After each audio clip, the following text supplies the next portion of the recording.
ವೇತನ ಕೇಳಿದಕ್ಕೆ ಆಂಬ್ಯುಲೆನ್ಸ್ ಚಾಲಕನಿಗೆ ಹಲ್ಲೆ ನಡೆಸಲಾಗಿದೆ. ಸಂಬಳ ಕೊಡ್ತೀನಿ ಅಂತ ಕರೆಸಿ ಚಾಲಕನಿಗೆ ಹಲ್ಲೆ ಮಾಡಿದ್ದಾರೆ ಅನ್ನುವಂತ ಆರೋಪ ಕೇಳಿಬರ್ತಾ ಇದೆ.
ವೇತನ ಕೇಳಿದಕ್ಕೆ ಆಂಬ್ಯುಲೆನ್ಸ್ ಚಾಲಕನಿಗೆ ಹಲ್ಲೆ ಮಾಡಿದ್ದಾರೆ.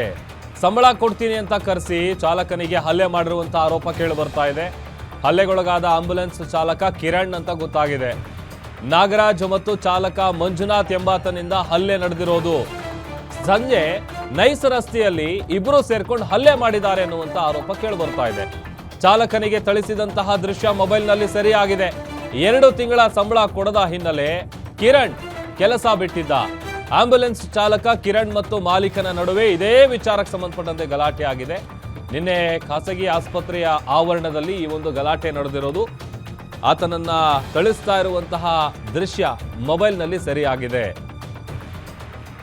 2 ತಿಂಗಳ ಸಂಬಳ ಬರಬೇಕಿತ್ತು, ಸಂಬಳ ಕೊಡ್ತೀನಿ ಅಂತೇಳಿ ಕರೆಸಿ ಗಲಾಟೆ ನಡೆಸಿ ಹಲ್ಲೆ ಮಾಡಿದ್ದಾರೆ ಅನ್ನುವಂಥ ವಿಚಾರ ಗೊತ್ತಾಗ್ತಾ ಇದೆ. ದೃಶ್ಯದಲ್ಲಿ ಗಮನಿಸ್ತಾ ಇದ್ದೀವಿ. ನೈಸ್ ರೋಡ್ ಏನಿದೆ ಅಲ್ಲಿ ನಡೆದಿರುವಂತಹ ಘಟನೆ ಇದು. 2 ತಿಂಗಳಿಂದ ಸಂಬಳ ಕೊಟ್ಟಿಲ್ಲ ಅಂತೇಳಿ ಕಿರಣ್ ಕೆಲಸ ಬಿಟ್ಟಿದ್ದ. ಕೆಲಸ ಬಿಟ್ಟಾದ್ಮೇಲೆ ಸಂಬಳ ಕೊಡ್ತೀನಿ ಬಾ ಅಂತ ಕರೆಸ್ಕೊಂಡು ಆತನಿಗೆ ಹಲ್ಲೆ ಮಾಡಿದ್ದಾರೆ ಅನ್ನುವಂಥ ಆರೋಪ ಕೇಳಿಬರ್ತಾ ಇದೆ.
ನೋಡಿ, ಸಂಬಳ ಕೊಟ್ಟಿಲ್ಲ ಅನ್ನುವಂಥ ವಿಚಾರಕ್ಕೆ ಸಂಬಂಧಪಟ್ಟಂತೆ ಆಂಬ್ಯುಲೆನ್ಸ್ ಚಾಲಕ ಕಿರಣ್ ಆತನ ಮೇಲೆ ಹಲ್ಲೆ ನಡೆದಿರುವಂಥ ಆರೋಪ ಕೇಳಿಬರ್ತಾ ಇರೋದು.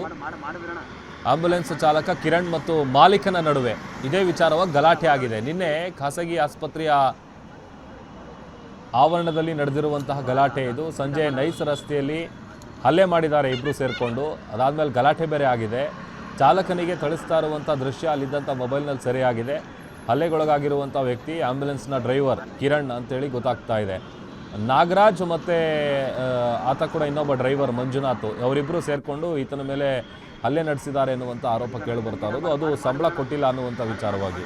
ಆತ ಕೆಲಸ ಮಾಡ್ತಿರ್ತಾನೆ ಆಂಬ್ಯುಲೆನ್ಸ್ ಡ್ರೈವರ್ ಆಗಿ. ಆಮೇಲೆ 2 ತಿಂಗಳಿಂದ ಸಂಬಳ ಕೊಟ್ಟಿರಲ್ಲ. ಸಂಬಳ ಕೊಟ್ಟಿಲ್ಲ ಅಂತೇಳಿ ಆತ ಕೆಲಸ ಬಿಟ್ಟಿರ್ತಾನೆ.